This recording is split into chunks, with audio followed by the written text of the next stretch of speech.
third album finally out? Man, after months of talking about it, now it's done, it's out. I can't believe it. I know, because we was like thinking, is the album gonna see light of day? Because aside from the fact of like 3 years plus, approaching 4 years, we're talking about a few delays and stuff. Well, I was taking my time with it. I was really living and just being a regular girl in the interim. It's hard to like just pop out albums for the sake of popping them out, and then I like to grow. My dedication in life is to be an actual whole human being, versus just popping out albums and being famous. That's cool and all, and that's great, but I actually want to be regular. I want to be normal at some point and live beyond it, so. Flying in and out of the country, worldwide business. It's like the UK, man, I think we take it for granted as well, because it seems like a lot of the rest of the world is sometimes a bit more excited about an Estelle album than the UK. Have you kind of felt like that a bit? I feel like it's all to do with like radio play and things like that. I would say it takes one song, to change an entire person's perspective. No one was excited before Shine and American Boy came along and everyone got hype. No one was excited before the 18th Day.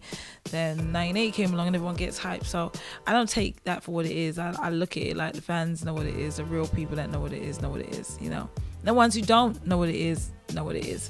But, I don't do it for that. I do it for when we do shows and people come and see the shows and sold out shows and things like that, and that's what we do. So now we're talking about some big like features on the album, from your Chris Brown, Trey Songz, Rick Ross, Janelle Monáe, Nas, John Legend. It's not too many. It's one or two. But it's like you never fell with the features, man. Some of those artists there's a lot of UK artists that would be loving to have those kind of artists just talking about them, let alone on the album. It's by proxy of where I'm at that moment, and to me it's who's going to do the best or make the most international, worldly sounding record. I don't do records that are genre specific. I don't do records that are like made for a certain lane or a certain type. I just do records that I think are the best record possible. The John and the Nas, I happen to be signed to John Legend, so it makes things a little easier, and then I have my own notoriety, I have my own, respect in the game, so people want to work with me, it's kind of like, I'll get a phone call like, yo, Thingy wants to do a song with you, and I'm like, I never ever pitch out for people to do songs with me, I've never done that. The one person that I've asked to be on a record was Janelle Monáe, because it made sense, the type of song we were talking about.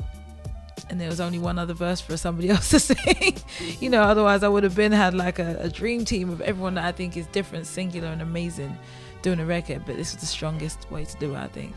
And she killed it. She's such a nice person. She's my homie outside of just doing songs. I actually know her and we hang and catch up and make sure she's alive and she makes sure I'm alive and things like that. So she's actually real people. So that was kind of easy. So you're talking about the respect and the proximity that makes it easier for you to get like a lot of the features on the album, for you to work with a lot of artists. Would you advise that maybe a lot more UK artists should maybe like spend a lot more time in the States, and maybe they would, Well, I think what's happening now when I'm seeing like, for instance, Wretch and Josh Kroom, I love that song on Orthodox. I think that's good. I think it's just as good as, I just think whatever makes a song best or whatever makes, your work shine, go with it. Like, don't be embarrassed, or don't feel like you have to be a certain way or work with a certain team. It doesn't matter, I did a remix to Break My Heart when Rich was on that, and right alongside Raekwon and Swizzy, and I thought he was the best MC for it, for the beat. So that's why I chose it. Simple as that. Because like maybe some people might debate that you never got as much love in the UK as maybe you deserved, and an artist like Chipmunk was kind of facing similar kind of things, and now he's signed to T.I. Exactly. You know what? I think everybody has their struggles and their individual stuff, and my thing is, if you are who you are and you're going to be that person, go where it works for you. If it's working here, cool. And if your dream is to just stay here, then that's fine. And if your dream is to be international, go and be international.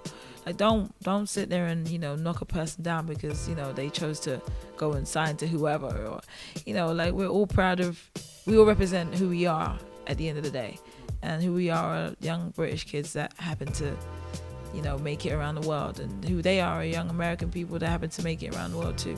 It's no different, same-ish, different currency. Add to that, you got Kelly Rowland over here, losing their mind out here, doing the same thing in reverse. So you know, it works. Go where they want you. They do say the UK is the key to Europe. It's the key to Europe. It really, the UK is the key to Europe. There's a lot of Americans that, you know, you see Neo doing dance records now. You know, where in the States he would normally just be an R&B artist. Now he's an international artist because he does dance records, and he's been over here in Europe, and you know, and Usher's working with like Spanish artists and things like that. They're not lost on the fact that come to Europe, come to the UK, come and see what we're doing. They know what it is. Yeah. So we're talking about your new album, All of Me, 3 years in the making. A lot of personal songs on there. I saw in a prior interview that you ripped some of the songs an hour after some of the experiences. Yeah. So the album served in many ways as like some sort of therapy. Yeah.